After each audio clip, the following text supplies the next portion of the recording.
अस्सलाम वालेकुम नाज़रीन, कैसे हैं आप? उम्मीद करता हूँ कि खैरियत से होंगे। मैं हकीम आबिद उस्मान अपने YouTube चैनल में आपको वेलकम कहता हूँ। आज का हमारा टॉपिक है गुर्दों को सेफ़ कैसे रखा जाए और उसका परहेज़। इससे आगे जाने से पहले जो मेरे चैनल पर नए आए हैं वो चैनल को सब्सक्राइब कर लें और बेल आइकन पर क्लिक कर लें ताकि नए आने वाली वीडियो का नोटिफिकेशन आपको बर वक्त मिलता रहे।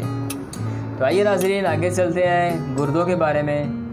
गुर्दे हमारे जिस्म में फ़ालतू मादे खारिज करने में अहम किरदार अदा करते हैं और ये हमारे ब्लड को क्लीन करते हैं। इसके अलावा टॉक्सल और वेस्ट प्रोडक्ट को बॉडी से बाहर खारिज करते हैं। इसके अलावा जिन लोगों के जिस्म में पानी की बहुत ज़्यादा कमी होती है, इस वजह से वो गुर्दों की मर्ज़ में गिरफ़्तार हो जाते हैं। जिस तरह बाकी तमाम अज़ा दिल, दिमाग, जिगर और आँखों और फेफड़ों को हेल्दी रखने की ज़रूरत है, इसी तरह हमारे गुर्दों की सेहत के लिए ज़रूरी है कि हम गलत अशिया से, गलत खुराक से परहेज़ करें। गुर्दों की बीमारियां इस वक्त बढ़ती हैं जब हम अनहेल्दी खुराक खाते हैं। गुर्दों की बीमारियां पैदा होने से यूरिन प्रॉब्लम पैदा हो जाते हैं, गुर्दे में पथरी का बनना, गुर्दों में दर्द का होना, जिस्म में हर वक्त थकान का रहना, ये सारी अलामात सामने आती हैं। गुर्दों को सेहतमंद रखने के लिए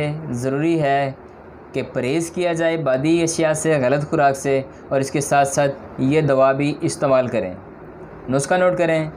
सब्ज़ कहवा 1 चुटकी 1 कप पानी में कहवा तैयार कर लें और उसमें 1 चम्मच जैतून का तेल का डालें और उसमें आधा लीमू निचोड़ दें। वो रोज़ाना कहवा आप इस्तेमाल करें सुबह नाश्ते के बाद। सर्दियों में ये कहवा हर दूसरे या तीसरे दिन इस्तेमाल करते रहें तो आपके गुर्दे पावरफुल, स्ट्रांग हो जाएंगे और अच्छे तरीके से फिल्ट्रेशन करेंगे। इसके साथ ही इजाज़त दीजिए, फिर मिलेंगे नए टॉपिक के साथ। अल्लाह हाफ़िज़।